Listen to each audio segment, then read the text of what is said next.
Aku pergi ke dokter kandungan baru untuk memeriksa kandunganku. Dia menatap layar USG, lalu menatapku dengan pucat. Siapa dokter yang memeriksa kandungan ibu sebelumnya? Suamiku, Dok. Dia juga dokter kandungan. Kita harus melakukan beberapa tes sekarang juga. Apa yang kulihat? Ini tidak seharusnya ada. Ucap dokter kandunganku dengan panik. Aku syok, ternyata. Sebelum ceritanya dimulai, silahkan tulis di kolom komentar dari daerah mana saja teman-teman yang menonton cerita ini. Jangan lupa like dan subscribe agar channel ini bisa semakin berkembang dan bisa mempersembahkan cerita yang lebih menarik lagi. Salma merasakan kehamilan ini berbeda. Bukan hanya karena ini yang pertama, tapi karena suaminya, David, memperlakukannya seperti porselen langka yang terancam retak. David adalah seorang dokter kandungan, dan Salma awalnya mengira itu adalah berkah. Dia tidak perlu repot mencari dokter lain. David menangani semuanya. Vitamin, jadwal makan, bahkan suhu pendingin ruangan di kamar mereka. Awalnya, Salma merasa diperhatikan. Namun memasuki bulan ke-7, perhatian itu terasa seperti pengawasan. David bersikeras melakukan semua USG sendiri di ruang kerjanya, dengan alasan menjaga privasi. Aku tidak mau ada dokter pria lain melihatmu, sayang, ujarnya suatu kali, dan Salma, yang sedang dimabuk cinta, menganggapnya romantis. Namun, bayangan lain yang membuat Salma lebih resah adalah Ibu Risna. Ibu mertuanya itu adalah gambaran wanita keibuan yang sempurna di depan umum, namun terasa ganjil saat mereka sendirian. Ibu Risna datang hampir setiap hari, membawakan ramuan herbal yang baunya aneh dan bersikeras Salma harus meminumnya. Untuk penguat, katanya. Yang paling membuat Salma tidak nyaman adalah cara Ibu Risna menyentuh perutnya. Bukan sentuhan sayang seorang nenek, tapi lebih seperti penilaian. Cucu oma ini, kata Ibu Risna suatu sore, matanya menatap perut Salma dengan intensitas yang dingin, adalah aset kita yang paling berharga. Kata, aset, itu terngiang-ngiang di telinga Salma. Bukan berkah, bukan anugerah, tapi aset. Seperti saham atau properti. Kecemasan itu menumpuk. David selalu menepisnya, mengatakan Salma hanya terlalu sensitif karena hormon. Tapi Salma tahu dia tidak berhalusinasi. Ada yang salah. Dia membutuhkan kepastian dari orang lain, dari mata yang netral. Dengan tangan gemetar, Salma membuat janji di sebuah klinik di luar kota. Dia menggunakan nama samaran dan membayar tunai untuk konsultasi dengan Dr. Andini, seorang spesialis feto maternal yang sangat direkomendasikan di forum ibu hamil. Dia berbohong kepada David, mengatakan dia akan pergi ke pengajian bersama teman-teman lama. Perasaan bersalah menusuknya, tetapi rasa takutnya jauh lebih besar. Klinik Dr. Andini terasa berbeda dari ruang kerja David yang suram. Tempat ini terang, bersih, dan stafnya ramah. Salma merasa sedikit tenang. Dr. Andini adalah seorang wanita parubaya yang profesional dan tenang. Salma menjelaskan bahwa dia hanya ingin, opini kedua, untuk ketenangan pikiran. Mungkin sekalian USG 4D untuk album bayinya. Dr. Andini tersenyum maklum. Mari kita lihat si kecil, kata Dr. Andini ramah. Salma berbaring. Gel dingin dioleskan ke perutnya. Di layar besar yang menghadapnya, gambar hitam putih mulai terbentuk. Detak jantung janinnya terdengar kuat dan teratur, memenuhi ruangan. Dia sangat aktif, kata Salma, air mata haru mulai menggenang. Bayinya sehat. Mungkin dia memang hanya paranoid. Dr. Andini tersenyum. Ya, bayinya sehat sekali, Bu Salma. Jantungnya kuat, tulang punggungnya lurus. Sempurna. Dr. Andini menggerakkan alat itu, mengukur lingkar kepala dan panjang tulang paha. Salma mulai rileks, menikmati momen itu. Tapi tiba-tiba, senyum di wajah Dr. Andini memudar. Dia menggerakkan alat itu kembali ke satu titik, menjauh dari gambar janin. Raut wajahnya berubah serius. Dia menekan beberapa tombol, memperbesar gambar di layar monitornya sendiri, lalu dengan gerakan cepat, dia mematikan layar yang menghadap Salma. Ada apa, Dok? Tanya Salma, jantungnya langsung berdebar kencang. Bayiku baik-baik saja, kan? Bayi ibu baik-baik saja, jawab Dr. Andini, tapi suaranya tegang. Dia meletakkan alat USG dan menatap Salma dengan tajam. Ada keheningan yang mencekik di ruangan itu. Siapa dokter yang memeriksa kandungan ibu sebelumnya? Tanya Dr. Andini, suaranya pelan namun penuh penekanan. Salma bingung dengan perubahan suasana yang tiba-tiba. Suami saya, Dok. David. Dia juga dokter kandungan. Dan ibunya, Ibu Risna, Sangat membantu saya selama ini. Dokter Andini terdiam. Dia menatap layar monitornya sekali lagi, seolah tidak percaya dengan apa yang dilihatnya. Dia tampak pucat pasi. Dia bangkit dari kursinya, tangannya sedikit gemetar. "Ibu Salma," katanya, suaranya kini terdengar panik dan mendesak. "Kita harus melakukan beberapa tes sekarang juga. Tes darah lengkap, dan saya akan menjadwalkan MRI secepat mungkin." Salma ikut panik. "Kenapa, Dok? Apa itu? Kanker? Tumor?" Dokter Andini menggeleng cepat. Bukan itu. Saya tidak tahu pasti apa itu. Tapi apa yang kulihat ini tidak seharusnya ada. Benda ini tidak seharusnya ada di dalam rahim ibu." "Benda apa, Dok? Tolong jelaskan." Salma duduk tegak, mengabaikan gel USG yang masih menempel di perutnya. Rasa dingin menjalari punggungnya, lebih dingin dari gel manapun. Dokter Andini menarik napas dalam-dalam, mencoba mengendalikan kepanikannya demi pasiennya. Dia memutar monitornya menghadap Salma. "Bayi ibu sehat. Lihat, dia di sini," katanya, menunjuk pada gambar janin yang meringkuk damai. "Tapi di sini." Dia menggeser gambar, menunjuk ke sebuah titik di dekat dinding rahim Salma, cukup dekat dengan janin. Ada bayangan kecil, padat, dan berbentuk aneh.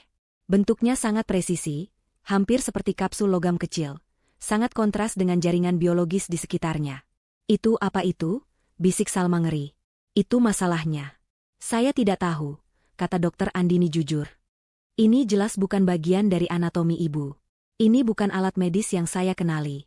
Ini bukan IUD, bukan implan. Ini benda asing, Bu Salma. Benda buatan manusia." Salma menatap bayangan itu. "Saya tidak pernah operasi. Saya tidak pernah memasukkan apapun ke tubuh saya." "Itulah yang membuat saya khawatir," kata Dokter Andini.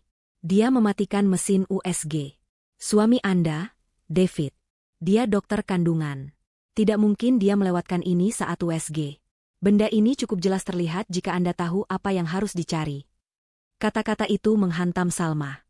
Jika dia tahu apa yang harus dicari, berarti David tahu. Selama ini dia tahu. Perhatiannya, larangannya agar Salma tidak ke dokter lain. Semua USG yang dilakukannya sendiri, itu bukan untuk menjaga privasi. Itu untuk menjaga benda itu.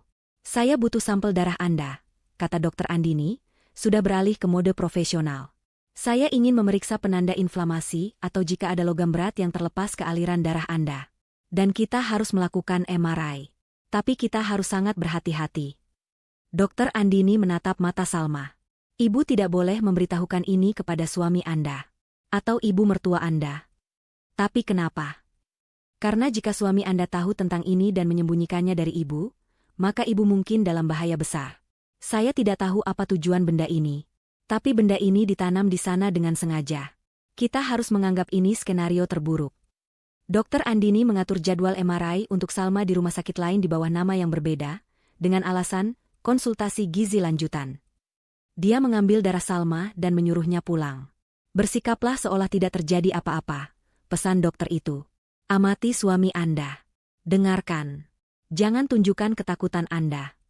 Perjalanan pulang terasa seperti mimpi buruk. Salma mengemudi dalam keadaan linglung. Setiap tendangan kecil bayinya kini terasa seperti pengingat akan penyusup lain di dalam tubuhnya. "Aset," kata Ibu Risna. "Apakah benda itu yang dimaksud?" Ketika Salma tiba di rumah, hari sudah sore. Rumah itu sepi. David belum pulang. Ibu Risna juga tidak ada. Salma cepat-cepat mandi, membersihkan sisa gel USG, dan mencoba menenangkan detak jantungnya. Dia harus bersikap normal. David pulang larut malam, tampak lelah. Dia mencium kening Salma. "Bagaimana pengajiannya?" "Baik, Mas. Cukup ramai," jawab Salma, suaranya berusaha terdengar biasa. David tersenyum, tapi matanya tidak. "Bagus. Jangan terlalu lelah. Ingat, kamu membawa beban berharga." Malam itu, Salma tidak bisa tidur. Dia berbaring miring, membelakangi David, berpura-pura terlelap. Dia merasakan setiap gerakan suaminya. Sekitar pukul 2 pagi, David mengira Salma sudah tidur nyenyak. Dia bangkit dari tempat tidur dengan sangat pelan, nyaris tanpa suara. Salma menahan napas. David mengambil ponselnya dan berjalan keluar kamar, menutup pintu perlahan. Salma menunggu beberapa detik sebelum dia menyelinap keluar dari tempat tidur. Dia membuka pintu sedikit. David tidak pergi jauh.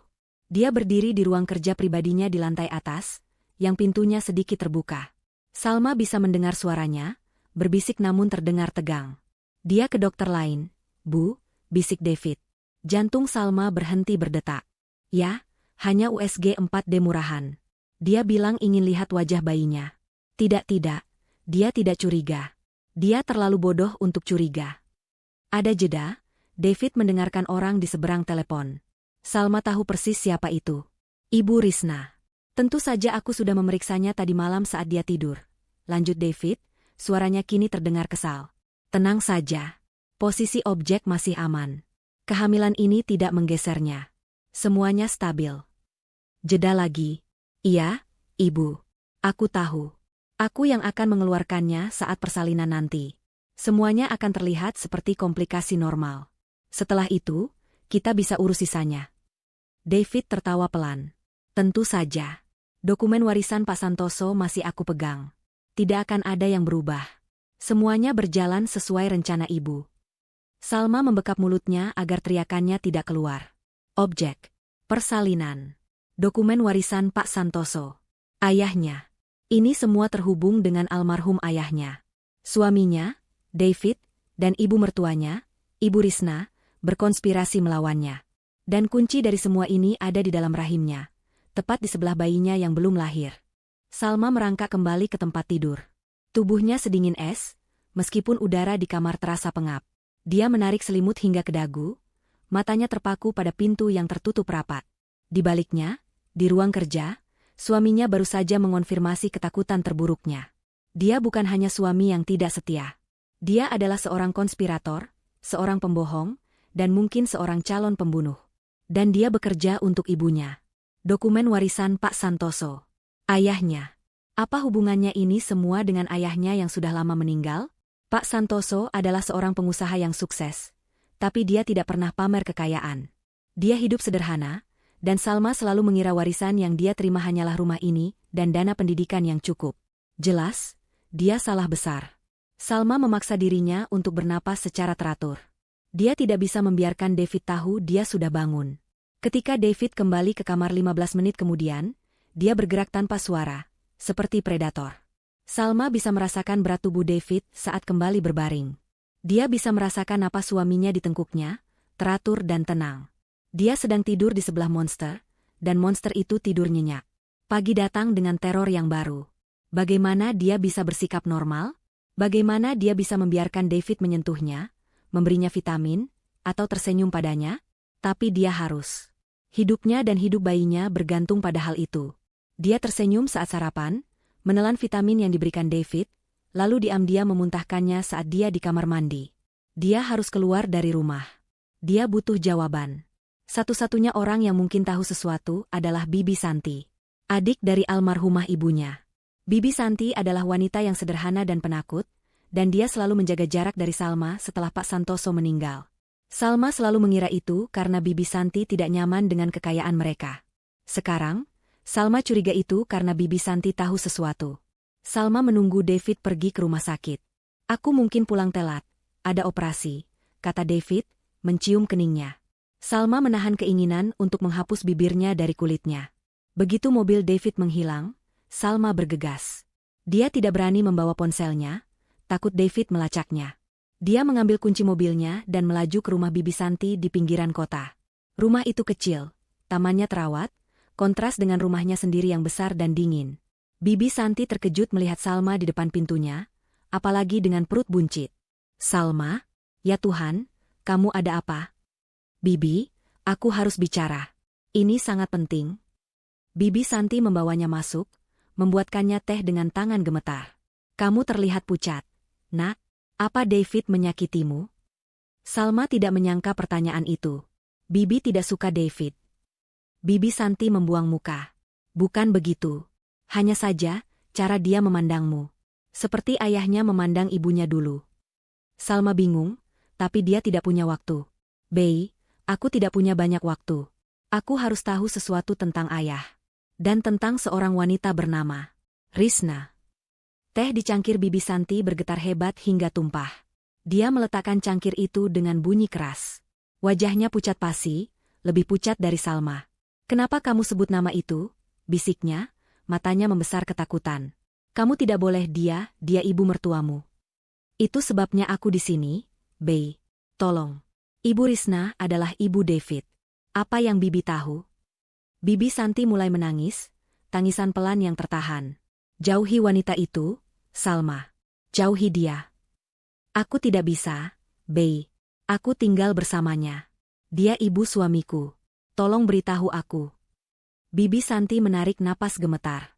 Risna, dia bukan orang baik. Bertahun-tahun yang lalu, sebelum ibumu meninggal, dia adalah asisten pribadi ayahmu, Pak Santoso. Dia sangat cerdas, sangat cekatan. Tapi dia juga licik. Ayahmu sangat mempercayainya. Apa yang terjadi? Dia terobsesi. Bukan dengan ayahmu, tapi dengan kekayaannya. Ayahmu itu, Pak Santoso. Dia pria yang baik, tapi dia juga paranoid. Dia menyembunyikan kekayaannya di mana-mana. Dia tidak percaya bank, dia tidak percaya siapapun. Bibi Santi melanjutkan, suatu malam, ayahmu memergoki Risna di ruang kerjanya, mencoba membuka brankas pribadinya. Bukan brankas biasa, tapi brankas berisi buku besar aset rahasianya. Ayahmu sangat marah. Dia langsung memecatnya saat itu juga. Hanya itu? Tanya Salma. Tidak. Risna tidak terima. Dia mengancam ayahmu. Bibi ada di sana, di ruang sebelah. Bibi dengar dia berteriak, kamu menghinaku, Santoso. Kekayaanmu itu seharusnya jadi milikku. Suatu hari, aku akan mengambilnya. Dengan cara apapun. Aku akan mengambil segalanya darimu. Salar terdiam. Dokumen warisan Pak Santoso. Ibu Risna telah merencanakan ini selama puluhan tahun. Bey, Salma berkata pelan. Ayah, warisannya. Apa yang Bibi tahu? David dan Ibu Risna terus menyebutnya. Bibi Santi menatap Salma, air mata mengalir di pipinya. Ayahmu itu eksentrik, Salma. Setelah ibumu meninggal, dia semakin paranoid. Dia bilang dia harus melindungi warisannya. Dia membuat wasiat yang sangat aneh. Dia bilang warisan utamanya, yang bernilai triliunan, tidak bisa diakses kecuali dengan kunci khusus. Kunci apa? Di mana? Bibi tidak tahu. Dia hanya bilang, dia menyembunyikan kunci itu di tempat raman di dunia. Di dalam harta yang paling dia cintai. Sesuatu yang tidak akan pernah dicuri orang, karena mereka tidak tahu itu ada di sana. Salma menatap perutnya. Bayiku? Bibi Santi menggeleng cepat. Bukan, nak. Bukan cucunya. Ini terjadi jauh sebelum kamu menikah. Bibi Santi menatap Salma dengan ngeri, seolah baru menyadari sesuatu. Salma, waktu kamu remaja, sekitar umur 15 tahun. Ayahmu pernah membawamu ke klinik swasta di luar negeri, kan? Dia bilang itu, prosedur kesehatan minor, semacam vaksin baru. Ingatan itu menghantam Salma. Dia ingat, klinik di Swiss. Dia dibius total. Ayahnya bilang itu untuk menguatkan sistem imunnya. Apa yang kulihat ini tidak seharusnya ada. Salma terhuyung. Ya Tuhan, Bey, benda itu ada di dalam diriku. Bibi Santi menjerit pelan. Dia menanamnya di dalam dirimu? Ayahmu menanam kuncinya di dalam putrinya sendiri? Dan Ibu Risna tahu, bisik Salma. Dia tahu. Itu sebabnya dia menyuruh David menjadi dokter kandungan untuk menikahiku. Salma mencengkeram lengan bibinya. Aku harus bagaimana? Mereka berencana mengambilnya saat aku melahirkan. Bibi Santi panik. Kita harus lapor polisi. Lapor apa? Bahwa suamiku terlalu perhatian? Bahwa ayahku menanam sesuatu di tubuhku? Mereka akan menganggap kita gila. Salma tahu dia butuh lebih dari sekadar cerita. Dia butuh bukti, dan dia butuh sekutu yang kuat. Bi, pikirkan. Ayah pasti meninggalkan petunjuk lain. Siapa pengacaranya? Bibi tidak tahu. Dia ganti pengacara terus-menerus. Dia tidak percaya siapapun. Pikirkan lagi, Bei. Pasti ada satu orang. Bibi Santi memejamkan matanya erat-erat, mencoba mengingat. Tunggu, ada. Ada satu orang. Dia menyebutnya sekali. Bukan pengacara perusahaannya. Pengacara muda, masih baru saat itu. Ayahmu bilang dia satu-satunya orang jujur yang pernah dia temui, satu-satunya yang tidak silau harta. Namanya, Andri. Ya, Andri. Ayahmu bilang, Hanya Andri yang boleh mengeksekusi wasiat rahasiaku. Hanya dia yang tahu cara kerjanya. Andri, Salma mengulang nama itu. Aku harus menemukannya. Salma meninggalkan rumah Bibi Santi dengan pikiran berkecamuk. Dia memiliki sebuah nama, Andri. Tapi dia juga membawa teror baru. Kunci itu ada di dalam dirinya.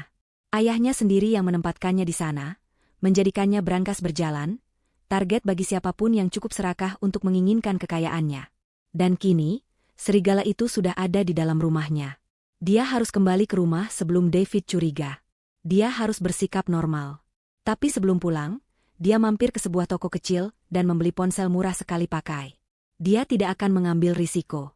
Malam itu adalah siksaan terpanjang dalam hidup Salma. Dia harus tersenyum pada David. Dia harus membiarkan Ibu Risna, yang mampir untuk makan malam, mengelus perutnya. Bayi sehat, kata Ibu Risna, tersenyum manis. Kita harus menjaganya baik-baik. Salma ingin muntah. Dia hanya mengangguk dan tersenyum. Dia tahu dia membutuhkan bukti nyata. Pengakuan David di telepon tidak cukup. Cerita Bibi Santi hanya akan dianggap gosip. Dia perlu sesuatu yang solid untuk dibawa ke Andri. Dan dia tahu di mana harus mencarinya, ruang kerja David. Ruang kerja yang selalu terkunci. Kesempatan itu datang 2 hari kemudian. David mendapat telepon darurat dari rumah sakit. Operasi sesar darurat, pasien gawat. Dia bergegas pergi. Ibu akan ke sini menemanimu, katanya sebelum pergi. Salma tahu jendelanya sempit. Begitu David pergi, dia berlari ke ruang kerja. Pintunya terkunci, seperti biasa. Tapi Salma telah memperhatikan. David tidak menggunakan kunci. Dia menggunakan kode di gagang pintu. Salma mencoba tanggal lahirnya. Gagal. Ulang tahun David. Gagal. Tanggal pernikahan mereka. Gagal. Salma panik. Dia mendengar suara mobil di kejauhan. Ibu Risna? Dia mencoba satu kombinasi terakhir, sesuatu yang membuatnya mual.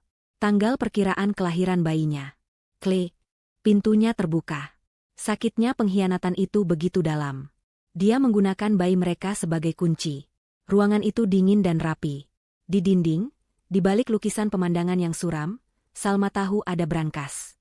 Dia menarik lukisan itu. Benar saja. Brankas digital. Dia mencoba kode yang sama. Tanggal perkiraan kelahiran bayinya. Bip. Klik. Brankas itu terbuka. Isinya bukan uang atau perhiasan. Isinya adalah dokumen. Tumpukan map berlabel Santoso. Dan di atas tumpukan itu, sebuah buku jurnal kulit hitam tebal. Salma menariknya keluar. Ini bukan jurnal biasa. Ini jurnal medis. Tangannya gemetar saat membuka halaman pertama. Itu adalah jurnal tentang dirinya. David telah mencatat segalanya, dengan tulisan klinis yang dingin. Halaman pertama, subjek, Salma, berhasil didekati. Fase 1 selesai. Menampilkan ketertarikan seperti yang diharapkan. Halaman beberapa bulan kemudian, pernikahan dilangsungkan. Akses penuh ke subjek tercapai. Ibu R sangat puas. Halaman paling mengerikan ada di bagian akhir, dimulai dari awal kehamilannya. Kehamilan berhasil diinduksi setelah 3 kali percobaan. Subjek tidak curiga. Posisi objek diverifikasi melalui USG portable. Stabil, tidak ada pergeseran akibat pertumbuhan janin. Salma membalik halaman dengan napas tertahan. Entri terakhir baru dibuat beberapa hari yang lalu. Rencana ekstraksi, hari H. Skenario, induksi persalinan gagal, dilanjutkan cesektion darurat. Klaim gawat janin, lilitan tali pusat. Anestesi umum penuh akan digunakan. Ini akan memberikan waktu yang cukup untuk ekstraksi objek setelah bayi dikeluarkan. Dan kemudian, satu kalimat terakhir yang ditulis dengan tinta berbeda, seolah ditambahkan kemudian. Post prosedur, Ibu R menyarankan, kecelakaan, anestesi. Dosis berlebih. Lebih bersih. Mengeliminasi komplikasi kepemilikan di masa depan. Subjek tidak perlu bertahan setelah objek berhasil diambil. Salma jatuh terduduk. Lututnya lemas. Kecelakaan anestesi. Mereka berencana membunuhnya. Ini bukan hanya pencurian. Ini adalah rencana pembunuhan berdarah dingin yang dirancang oleh suaminya dan ibu mertuanya. Dia memotret setiap halaman jurnal itu dengan ponsel barunya. Jantungnya berdebar sangat kencang hingga telinganya berdenging. Dia harus mengembalikan semuanya. Saat dia hendak menutup brankas, matanya menangkap sesuatu yang lain. Sebuah amplop tua yang sudah menguning, terselip di bawah tumpukan dokumen. Itu ditulis tangan, dengan tulisan meliuk yang Salma kenali sebagai tulisan Ibu Risna. Alamatnya ditujukan kepada Davidku, di sebuah alamat asrama yang sudah lama. Salma membuka surat itu. Tanggalnya 20 tahun yang lalu. Saat David baru masuk kuliah kedokteran. Davidku tersayang. Surat itu dimulai.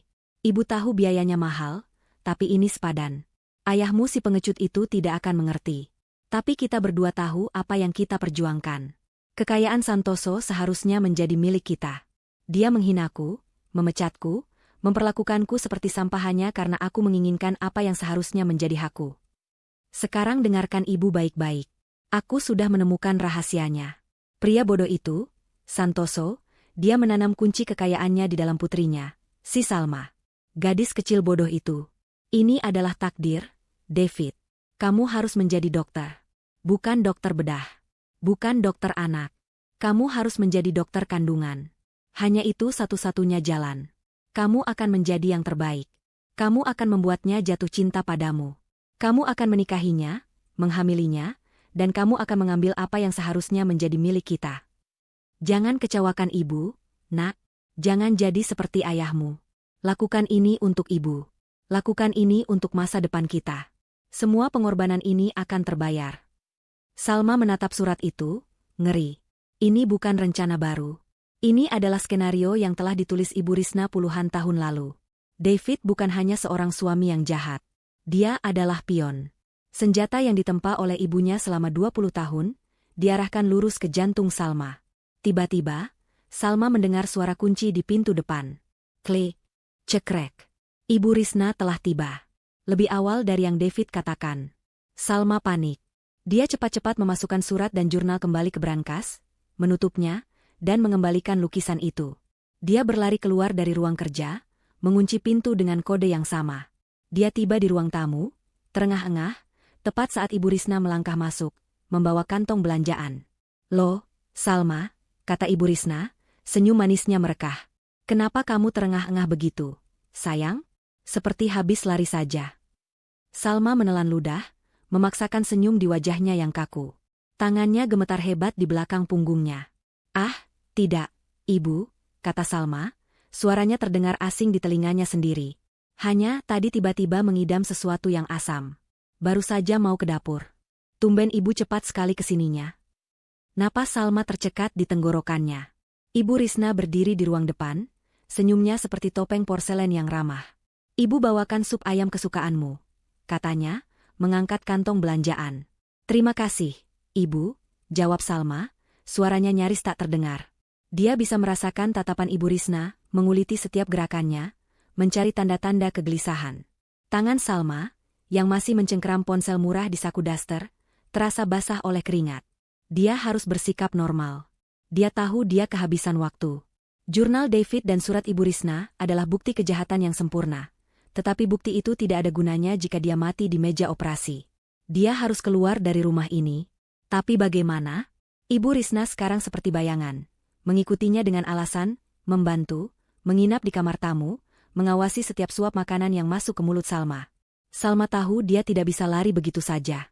Mereka akan menangkapnya. Dia perlu rencana, dia perlu pengalihan, dan dia perlu sekutu di luar. Dia teringat pada Dokter Andini. Dia punya jadwal MRI yang sudah diatur oleh dokter itu. Itu adalah satu-satunya alasan sah dia bisa keluar rumah tanpa David. Tapi jadwalnya masih 3 hari lagi. Dia tidak yakin dia punya waktu selama itu. Malam itu, dengan Ibu Risna tidur di kamar sebelah, Salma menyelinap ke kamar mandi. Dia mengunci pintu, menyalakan keran air kencang-kencang, dan duduk di lantai yang dingin. Dia mengeluarkan ponsel murahnya. Jaringan di kamar mandi itu buruk. Tapi dia berhasil mengirim satu pesan teks ke Dokter Andini. Dia tahu saya tahu. Ibunya juga. Mereka tidak akan melepaskan saya. Mereka berencana membunuh saya saat lahiran. Saya harus keluar sekarang. Jawabannya datang 5 menit kemudian, terasa seperti selamanya. Tenang, Salma. Jangan panik. Majukan jadwal MRI MU besok pagi. Bilang pada suamimu itu rekomendasi dokter sebelumnya untuk memeriksa panggul. Datang ke alamat yang saya kirim. Jangan pulang. Saya akan siapkan tim. Kita harus membuatnya terlihat sah secara medis. Sebuah alamat baru muncul. Bukan rumah sakit tempat Dokter Andini praktik. Ini sebuah klinik swasta yang tersembunyi. Salma menghapus pesan itu. Satu masalah teratasi. Sekarang, masalah kedua, Andri. Dia punya nama, tapi tidak punya wajah atau nomor. Dia tidak bisa mencarinya di internet. Dia yakin David dan Ibu Risna memantau aktivitas jaringannya. Dia teringat sesuatu. Ruang kerja ayahnya. Ruang kerja Pak Santoso yang asli di paviliun belakang, yang tidak pernah dimasuki David atau Ibu Risna. Mereka mungkin mengira ruangan itu penuh barang rongsokan dan kenangan sedih. Tapi Salma tahu ayahnya menyimpan segalanya. Subuh, jauh sebelum David atau Ibu Risna bangun, Salma berjalan ke paviliun itu. Ruangan itu berdebu, berbau kertas tua dan kayu. Di rak buku yang menjulang, di antara buku-buku bisnis yang tebal, Salma menemukan apa yang dicarinya. Sebuah buku alamat bersampul kulit tebal.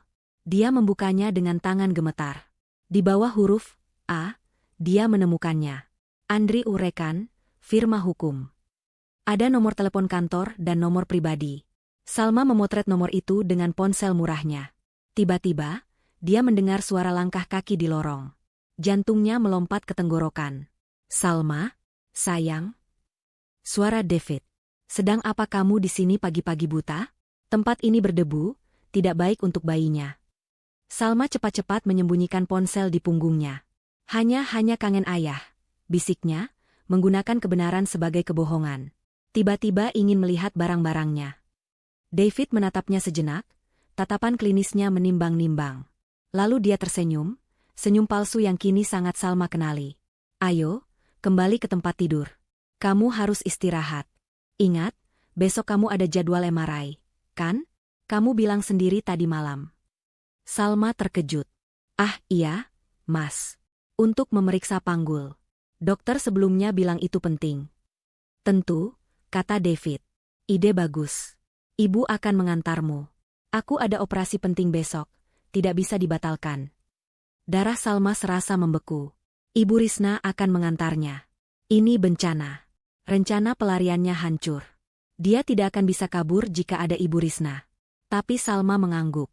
Tentu, Mas. Tidak apa-apa. Dia harus mengubah rencananya. Besok adalah harinya. Dia akan kabur, entah bagaimana caranya. Pagi harinya, Salma bersiap-siap, otaknya berputar kencang. Ibu Risna sudah menunggunya di mobil. Salma masuk ke kamar mandi untuk terakhir kali. Dia mengeluarkan ponselnya. Dia tahu dia hanya punya satu kesempatan. Dia mengirim pesan teks ke Andri, ke nomor pribadi itu. Saya Salma, putri Pak Santoso. Hidup saya dalam bahaya. Suami saya David dan ibunya Risna berencana membunuh saya untuk warisan ayah saya. Saya punya buktinya. Saya sedang menuju ke klinik Medika Jaya di Jalan Anggrek sekarang. Tolong. Saya tidak tahu harus kemana lagi. Lacak ponsel ini.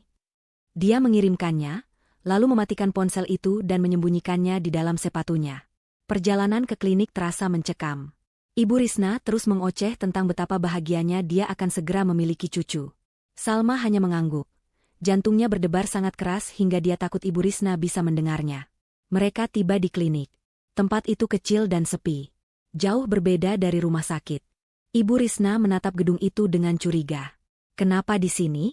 Kenapa tidak di rumah sakit besar? Ini spesialis MRI khusus ibu hamil, Bu. Lebih aman, kata Salma, mengulang alasan yang diberikan Dokter Andini.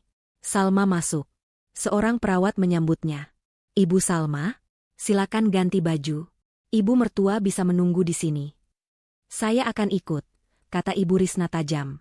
Maaf, Bu, kata perawat itu tegas. Peraturan ketat. Tidak boleh ada pendamping di ruang ganti atau ruang MRI. Radiasi. Ibu Risna tampak marah, tapi dia tidak bisa berdebat dengan prosedur medis. Dia duduk di ruang tunggu, matanya menatap tajam ke pintu tempat Salma menghilang. Salma masuk ke ruang ganti. Dokter Andini sudah menunggunya di dalam. Kamu berhasil, bisik dokter itu.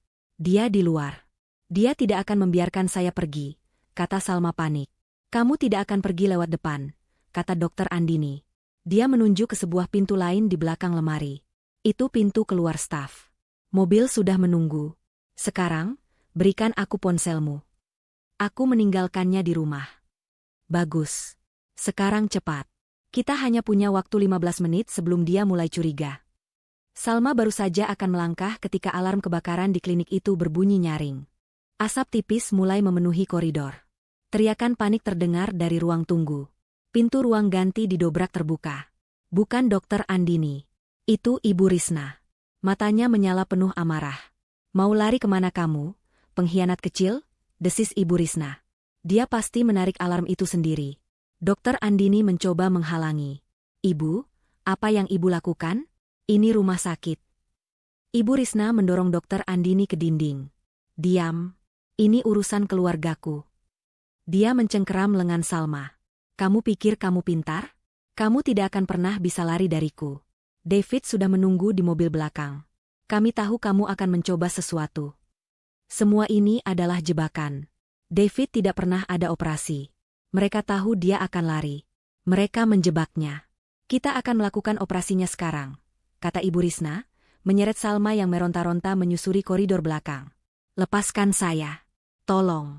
Dia mau membunuh saya. Salma berteriak sekuat tenaga. Mereka tiba di pintu keluar belakang.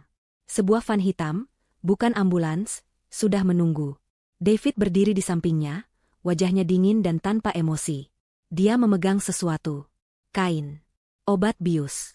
Sudah kubilang, dia tidak akan menurut, kata David pada ibunya.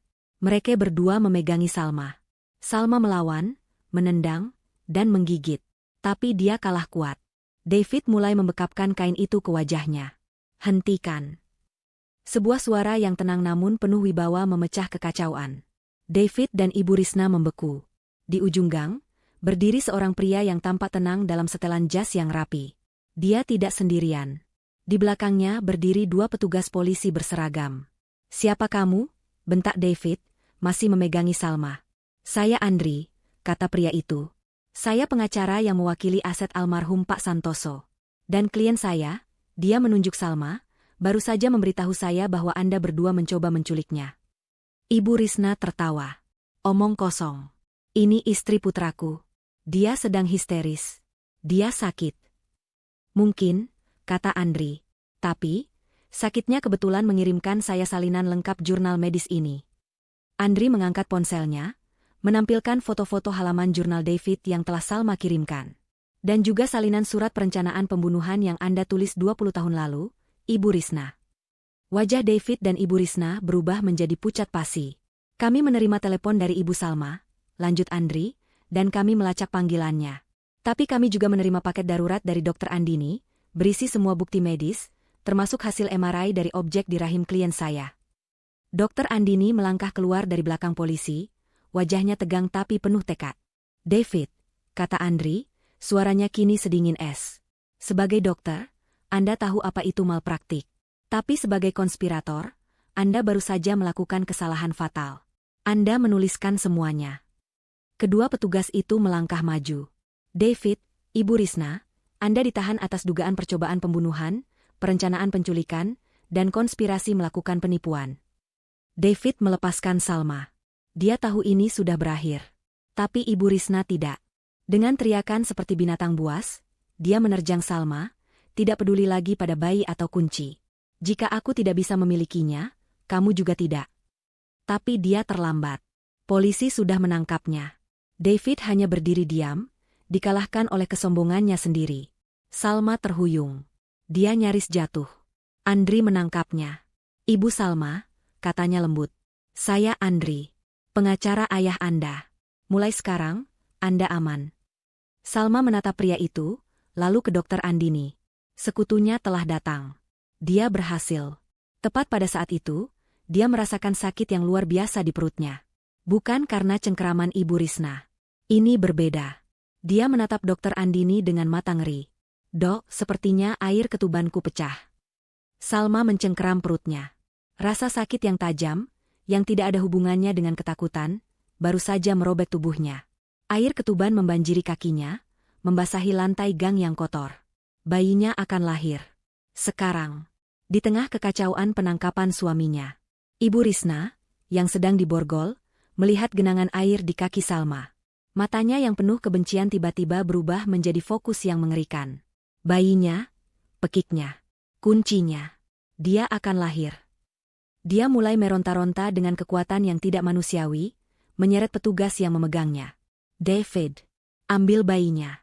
Ambil kuncinya. David, sebaliknya, hanya berdiri membeku. Wajahnya pucat pasi, bukan karena penangkapan, tapi karena dia melihat Andri. Dia melihat jurnalnya di ponsel Andri. Sebagai seorang manipulator ulung, dia tahu kapan permainan telah berakhir. Kalkulasi dingin di matanya menunjukkan bahwa dia sudah menyerah pada rencana ini, dan mulai menghitung masa hukumannya. Tapi Ibu Risna tidak. Baginya, ini belum berakhir. Pengecut, dia meludahi putranya. Setelah semua yang ibu korbankan, ambil dia. Cukup. Suara tenang Andri membelah udara. Petugas, bawa mereka ke mobil. Jauhkan dari area ini. Polisi kedua membantu rekannya, menyeret Ibu Risna yang masih menjerit-jerit dan David yang patuh seperti mayat hidup. Saat mereka melewati Salma, Ibu Risna menatapnya dengan kebencian murni. Ini belum selesai, Salma. Kamu tidak akan pernah menikmati warisan itu. Aku akan membusuk di penjara, tapi aku akan pastikan kamu menderita. David tidak mengatakan apa-apa. Dia hanya menatap Salma, dan di matanya tidak ada penyesalan. Hanya kekosongan yang dingin. Itu, entah bagaimana, jauh lebih menakutkan daripada amukan ibunya. Salma. Suara Dokter Andini menyadarkannya. Dokter itu sudah berlutut di depannya, mengabaikan kekacauan di sekitarnya. Profesionalismenya mengambil alih. Salma, dengarkan aku. Kamu syok, dan kamu akan melahirkan. Kontraksimu datang sangat cepat. Sakit. Rintih Salma, sambil bersandar pada Andri. Aku tahu. Stres ekstrim memicunya. Kita tidak bisa melahirkan di sini, kata Dokter Andini. Dia melihat ke arah klinik kecilnya. Dan kita tidak bisa kembali ke sana. Tempat itu tidak steril, dan tidak diperlengkapi untuk ini. Dia menatap Andri. Kita harus memindahkannya ke rumah sakit utama. Sekarang. Andri mengangguk. Saya panggil ambulans. Tidak ada waktu, kata Dokter Andini. Lihat kontraksinya. Jaraknya hanya 2 menit. Ini akan cepat. Gunakan mobil polisi tadi. Suruh mereka menyalakan sirine. Andri berpikir cepat. Tidak. Terlalu berisiko.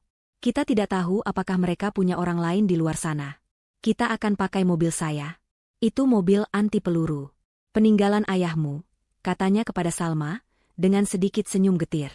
Dia memang paranoid. Semuanya bergerak cepat. Andri membopong Salma, yang kini menjerit kesakitan saat kontraksi lain melanda. Dokter Andini menyambar tas darurat dari kliniknya. Mereka memasukkan Salma ke kursi belakang mobil sedan mewah yang hitam dan kokoh. Dokter Andini duduk di sampingnya, sementara Andri mengambil kemudi. Kemana? Tanya Andri. Rumah sakit Bunda Sejati. Tim saya sudah menunggu di sana. Saya sudah memberitahu mereka ada kasus darurat VVIP. Mobil melaju kencang, membelah lalu lintas. Bagi Salma, perjalanan itu adalah kabut rasa sakit dan teror. Setiap guncangan mobil terasa seperti pisau. Aku takut, Dok, isak Salma, mencengkeram tangan Dokter Andini. Bagaimana jika kuncinya, benda itu, menyakiti bayiku saat dia keluar? Dokter Andini memegang wajah Salma, memaksa Salma untuk menatapnya. Salma, dengarkan baik-baik. Kamu telah melalui neraka. Kamu telah mengalahkan 2 monster. Sekarang bagian yang sulit, tapi kamu tidak sendirian. Kamu fokus pada pernapasanmu. Fokus pada bayimu. Biar aku yang khawatirkan benda sialan itu. Mengerti? Pekerjaanmu sekarang hanya melahirkan. Serahkan sisanya padaku. Kata-kata tegas itu menenangkan Salma. Dia mengangguk. Dia menutup matanya dan fokus. Mereka tiba di lobi darurat rumah sakit. Sebuah tim perawat dan berankar sudah menunggu. Ini adalah operasi yang mulus dan profesional, kebalikan dari kekacauan di klinik tadi.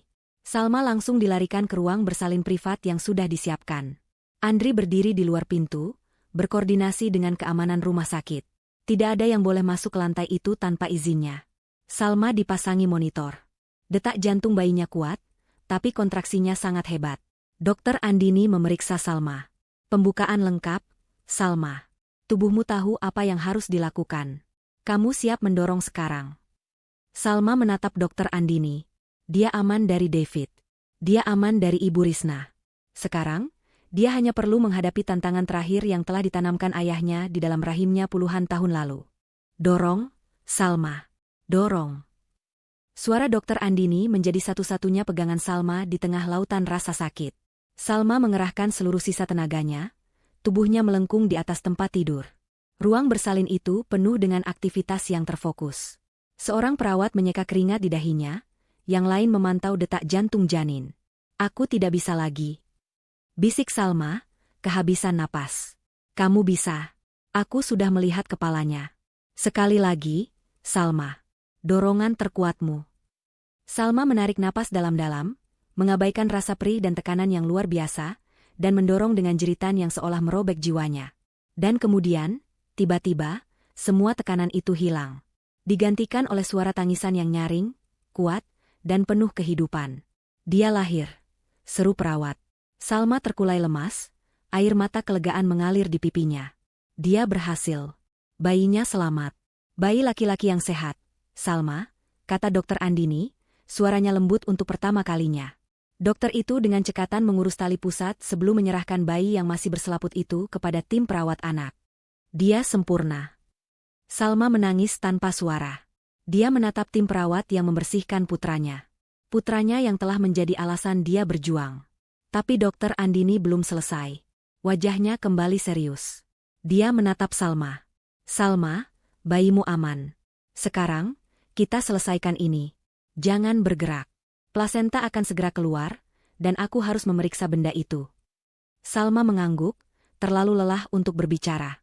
Dokter Andini bekerja dengan cepat. Setelah plasenta lahir, dia melakukan pemeriksaan manual dengan sangat hati-hati. Di saat yang sama, dia menggunakan USG portable untuk memastikan lokasi objek. Bagus-bagus. Gumamnya. Lokasinya tidak berubah. Jauh dari tempat implantasi plasenta. Ayahmu benar-benar tahu apa yang dia lakukan. Benda itu ditanam di lapisan otot rahim, bukan di rongga. Apa harus operasi? Tanya Salma lemah. Tidak perlu, kata Dokter Andini. Aku bisa mengambilnya. Tapi tidak sekarang. Kamu baru saja melahirkan. Tubuhmu harus pulih. Mengambilnya sekarang terlalu berisiko pendarahan. Salma tampak kecewa.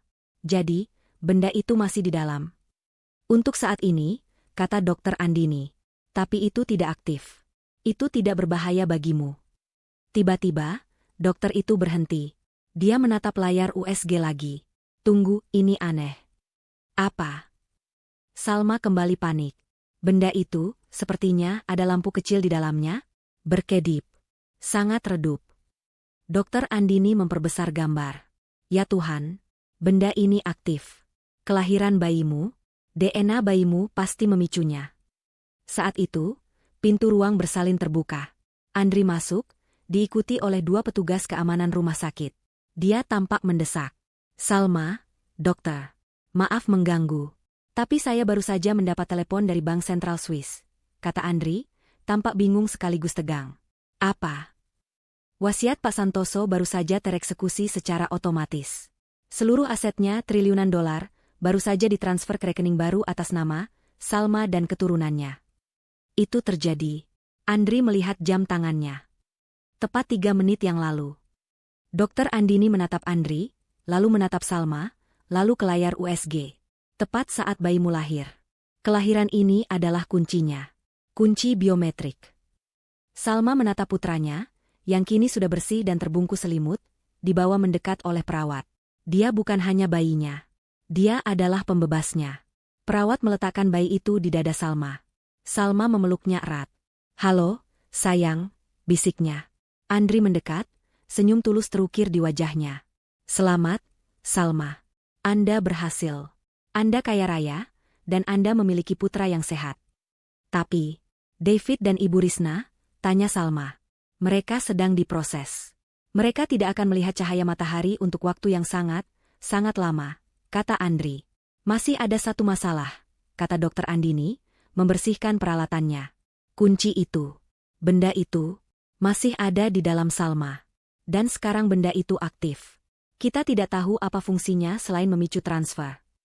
Andri menatap kapsul yang berkedip di layar USG. Saya rasa saya tahu, katanya pelan. Ayahmu, Pak Santoso, dia tidak hanya paranoid. Dia jenius yang pendendam. Apa maksudmu? Tanya Salma. Andri menatap Salma dengan serius. Salma, saya rasa benda itu tidak hanya membuka rekening. Saya rasa benda itu sedang merekam. Merekam apa? Segalanya, kata Andri. Selama bertahun-tahun. Setiap percakapan. Setiap ancaman. Setiap bisikan. Pak Santoso tidak hanya memberimu warisan.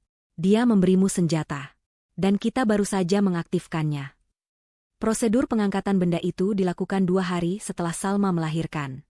Itu bukan operasi besar, tapi harus dilakukan dengan presisi tinggi. Dokter Andini, dibantu oleh ahli bedah toraks yang terbiasa menangani benda asing, melakukan prosedur itu sementara Salma berada di bawah anestesi ringan. Andri menunggu di luar, memegang surat kuasa hukum yang memberinya wewenang untuk mengambil alih benda itu sebagai barang bukti. Prosedur itu berhasil. Saat Dokter Andini keluar dari ruang operasi, dia membawa sebuah tabung steril kecil. Di dalamnya, tergeletak sebuah kapsul logam seukuran sebutir beras, tetapi sedikit lebih tebal. Warnanya kusam, tapi ada satu lampu LED biru kecil yang berkedip di permukaannya, menandakan bahwa benda itu masih aktif. Ini, kata Dokter Andini kepada Andri, menyerahkan tabung itu. Peninggalan Pak Santoso. Jenius gila itu. Salma baik-baik saja. Dia sedang dalam pemulihan. Sekarang, benda ini jadi urusanmu. Andri menerima benda itu dengan perasaan campur aduk antara ngeri dan kagum. Dia segera membawanya ke tim forensik digital terbaik di negara itu. Apa yang mereka temukan melampaui imajinasi terliar mereka. Benda itu adalah perangkat perekam audio bertenaga biometrik, yang dirancang untuk aktif selamanya, mengambil daya dari panas tubuh dan impuls saraf kecil. Dan, seperti yang diperkirakan Andri, benda itu telah merekam selama 15 tahun. Sejak hari benda itu ditanamkan di tubuh Salma yang berusia 15 tahun. Data audio yang diekstraksi berukuran terabi. Sebagian besar adalah suara-suara sepele dalam kehidupan Salma. Guru mengajar, obrolan dengan teman-teman, suara film. Tapi Andri dan timnya menyisir rekaman sejak Salma pertama kali bertemu David. Disinilah emasnya ditemukan. Persidangan David dan Ibu Risna menjadi berita utama. Awalnya, pengacara mereka, yang dibayar oleh sisa-sisa uang keluarga David, bersikap sombong. Mereka mengklaim Salma adalah istri yang tidak stabil secara emosional, menderita paranoia pasca kehamilan. Mereka berargumen bahwa jurnal medis David hanyalah catatan fantasi atau draft penelitian yang disalahartikan. Mereka mengklaim surat Ibu Risna adalah luapan emosi seorang ibu yang disalahpahami dari puluhan tahun lalu, tidak ada hubungannya dengan kejahatan. Mereka melukis David sebagai dokter berdedikasi dan Ibu Risna sebagai nenek yang penuh kasih. Salma duduk di ruang sidang, menggendong putranya yang masih kecil, yang dia beri nama Adam. Dia tenang. Di sampingnya duduk Dokter Andini dan Bibi Santi. Andri berdiri bersama jaksa penuntut. Yang mulia, kata pengacara David, jaksa gagal memberikan satupun bukti nyata bahwa klien saya berniat menyakiti istrinya. Yang ada hanya asumsi dan catatan pribadi yang diambil secara ilegal. Jaksa penuntut tersenyum tipis. Yang mulia, kami ingin menghadirkan satu barang bukti terakhir. Barang bukti, A. Andri melangkah maju, menyerahkan sebuah drive berisi data kepada petugas pengadilan. Barang bukti ini, kata jaksa, diambil dari rahim korban sendiri. Ruang sidang riuh. Pengacara David melompat. Keberatan, ini tidak masuk akal. Taktik teatrikal. Keberatan ditolak, kata hakim. Saya sudah meninjau laporan forensik ini. Silakan lanjutkan. Audio pertama diputar. Itu adalah suara Salma dan David, 3 bulan lalu, berdebat ringan tentang cat untuk kamar bayi. Suaranya jernih, seolah mereka ada di ruangan itu. Pengacara David menelan ludah. Kejelasan rekamannya sangat menakutkan. Sekarang, kata jaksa, kita putar rekaman dari tanggal 14 Oktober, pukul 2 pagi. Dari ruang kerja di rumah terdakwa. Suara David terdengar, berbisik tapi jelas. Dia ke dokter lain, Bu. Ya, hanya USG 4D murahan. Dia terlalu bodoh untuk curiga. Posisi objek masih aman. Iya, Ibu. Aku tahu. Aku yang akan mengeluarkannya saat persalinan nanti. Dokumen warisan Pak Santoso masih aku pegang. Semuanya berjalan sesuai rencana Ibu. David, yang duduk di kursi terdakwa, menatap lantai. Wajahnya seputih kapur. Di sebelahnya, Ibu Risna mulai gemetar, tapi bukan karena takut. Karena amarah. Dan sekarang, kata jaksa, rekaman dari 2 hari kemudian. Percakapan antara kedua terdakwa di ruang tamu. Suara Ibu Risna terdengar, dingin dan penuh perhitungan. Kamu harus tegas, David. Kehamilan ini membuatmu lembek. Jangan lupa tujuannya. Suara David, aku tidak lembek, Bu. Aku hanya hati-hati. Suara Ibu Risna, hati-hati tidak akan memberi kita triliunan. Rencana, kecelakaan anestesi, itu adalah yang terbaik. Lebih bersih. Mengeliminasi komplikasi kepemilikan di masa depan.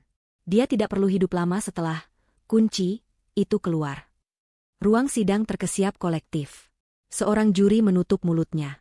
Ibu Risna menatap Salma, matanya menyala-nyala. Dan satu lagi, teriak jaksa, suaranya menggelegar. Rekaman dari 20 tahun lalu. Terekam saat terdakwa David mengunjungi rumah Salma sebagai teman kuliah, sementara terdakwa Risna, yang saat itu menyamar sebagai konsultan catering, berbicara dengannya di teras. Suara Ibu Risna yang lebih muda terdengar, mendesis. Lihat gadis itu, David. Salma. Ayahnya menanam kunci di dalam dirinya. Aku tahu itu. Kamu harus jadi dokter kandungan. Kamu akan membuatnya jatuh cinta padamu. Kamu akan mengambil apa yang seharusnya menjadi milik kita. Jangan kecewakan ibu. Itu adalah bukti mutlak. Konspirasi puluhan tahun, perencanaan pembunuhan, dan niat jahat, semuanya terekam berkat kejeniusan paranoid Pak Santoso. Pengacara David duduk, tidak berkata apa-apa lagi. Tidak ada yang bisa dikatakan. Hakim membacakan putusan. Bersalah atas semua dakwaan. Percobaan pembunuhan, konspirasi melakukan penipuan, pemalsuan medis, dan penculikan. Saat hakim menjatuhkan hukuman penjara seumur hidup tanpa kemungkinan pembebasan bersyarat, Ibu Risna meledak. Kamu pikir kamu menang? Dia menjerit ke arah Salma, meronta dalam pegangan penjaga. Kamu hanya beruntung. Anak bodoh. Kamu dan ayahmu sama saja. Kami akan keluar. Kami. David, sebaliknya, tidak bergerak. Dia hanya menatap Salma dengan tatapan kosong yang mengerikan, tatapan seorang sosiopat yang tertangkap, yang satu-satunya penyesalannya adalah gagal. Salma balas menatapnya, tidak lagi takut. Dia memeluk Adam erat-erat. Dia telah menghadapi monsternya dan menang. Keadilan hukum telah ditegakkan. Sekarang, saatnya untuk keadilan emosional. 1 tahun berlalu. Kehidupan Salma telah berubah total. Dia pindah dari rumah yang penuh kenangan buruk itu. Dia sekarang tinggal di sebuah properti tepi danau yang terang, penuh kaca dan cahaya matahari. Dindingnya dihiasi foto-foto putranya, Adam, yang tumbuh menjadi balita yang sehat dan ceria. Bibi Santi tinggal bersamanya, wajahnya tidak lagi dipenuhi ketakutan, melainkan kebahagiaan sejati saat dia membantu merawat Adam. Kekayaan Pak Santoso tidak hanya didiamkan di bank. Salma, dengan bimbingan penuh Andri, telah mengubah tragedinya menjadi tujuan hidup. Mereka mendirikan Yayasan Pelita Santoso. Itu bukan yayasan amal biasa. Yayasan itu memiliki 2 cabang utama. Cabang pertama, dipimpin langsung oleh Dr. Andini, adalah sayap medis. Mereka menyediakan layanan hukum dan medis gratis bagi perempuan yang terjebak dalam situasi berbahaya, khususnya yang mengalami malpraktik atau kekerasan medis dari pasangan atau keluarga.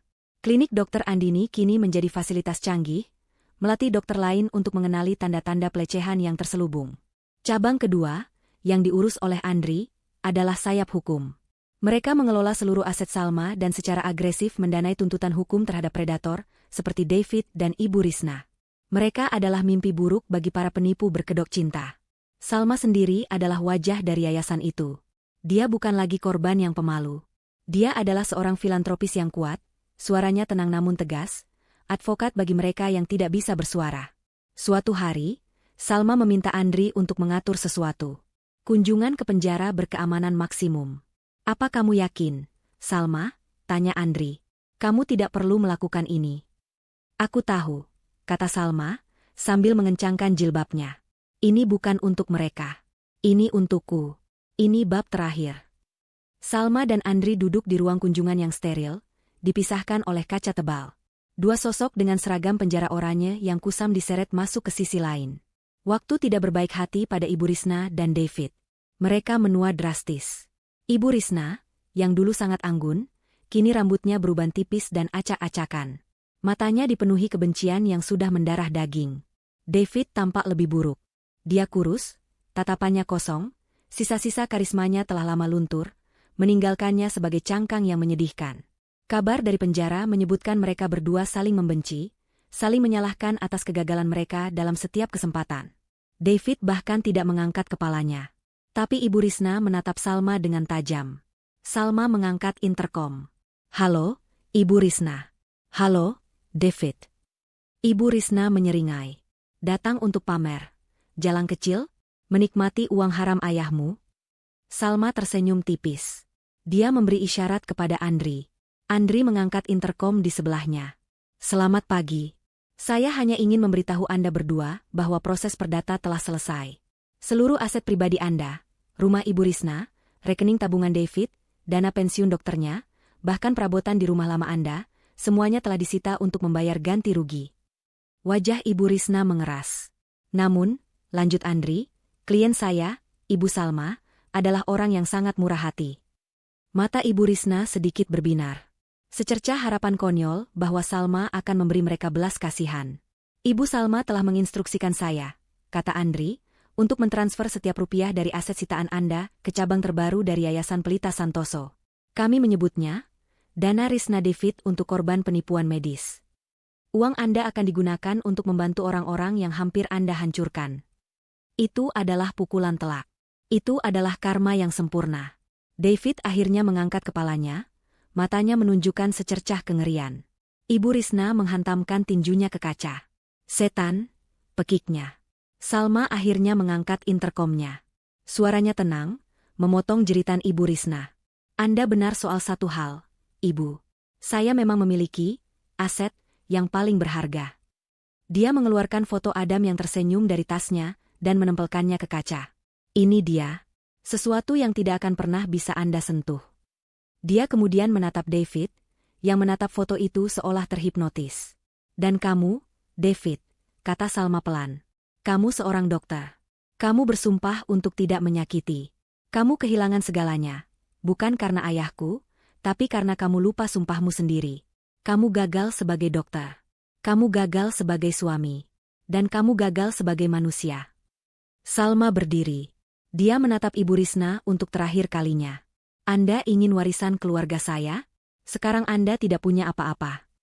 Salma dan Andri berbalik. Mereka tidak menoleh ke belakang. Mereka berjalan keluar dari ruang kunjungan yang suram itu, meninggalkan Ibu Risna yang masih memukuli kaca dan David yang akhirnya menundukkan kepalanya dan mulai menangis tanpa suara. Di luar, matahari bersinar terik. Salma menghirup udara segar dalam-dalam. Dia bebas. Dia kuat. Dia aman. Dia melangkah masuk ke mobil, di mana di kursi belakang, Adam tertidur lelap di kursinya, dijaga oleh Bibi Santi yang tersenyum. Salma tersenyum balik. Kisah ini telah berakhir. Dan hidupnya yang baru saja dimulai.